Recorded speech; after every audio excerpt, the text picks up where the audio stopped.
तर data centre जे आहेत यांच्याकरताही आपण वेगवेगळे इन्सेंटिव्ह जे दिले त्या इन्सेंटिव्हमुळे त्यांना केवळ 6 रुपये 60 पैशाची वीज ही त्या ठिकाणी मिळणार आहेत।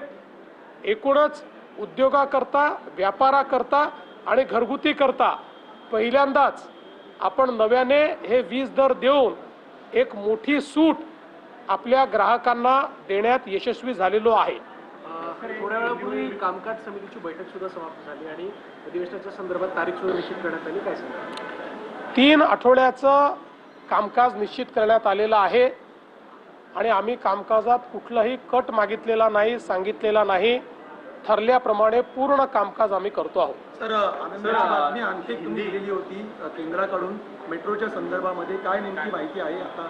ते पुणे मेट्रोचा जो वाढीव टप्पा आहे या वाढीव टप्प्याला आपल्याला केंद्र सरकारने मान्यता दिलेली आहे।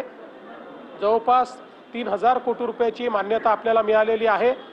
यामुळे पुण्याच्या सबर्बन क्षेत्रामध्ये पुण्याची मेट्रो पोहोचवण्यामध्ये आपल्याला यश मिळणार आहे। काल हायकोर्टाने महत्त्वाचा निर्णय दिला। उद्धव ठाकरेंची सुद्धा पत्रकार परिषद आहे ती सुद्धा बोलणार यावर।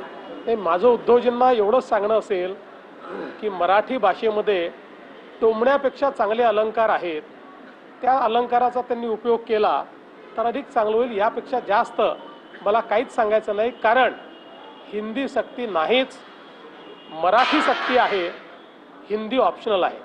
मुंबई हायकोर्टाने महत्त्वाचा निकाल दिला की ज्या पद्धतीने महाराष्ट्राच्या विधानसभा निकालांवर आक्षेप घेण्यात आले होते त्यात कुठलंही तथ्य नसल्याच्या प्रकारे हायकोर्टाने काल स्पष्ट केलं। यानंतर तरी राहुल गांधींचे आरोप थांबतील असं वाटतं?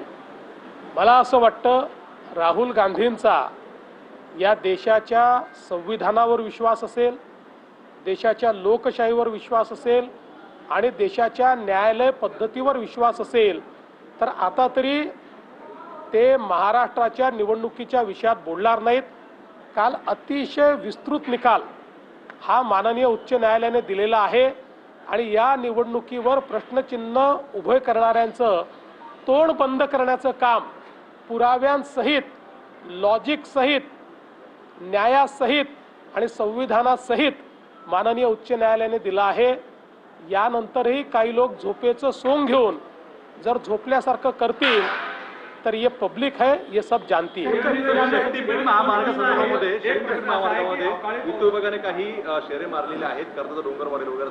आज त्याच्यावर ना सुप्रिया सुळेंनी प्रेस घेत असं म्हणलं की 12,000 कोटी कर्ज यासाठी शक्तीपीठासाठी घ्यायचे आहे।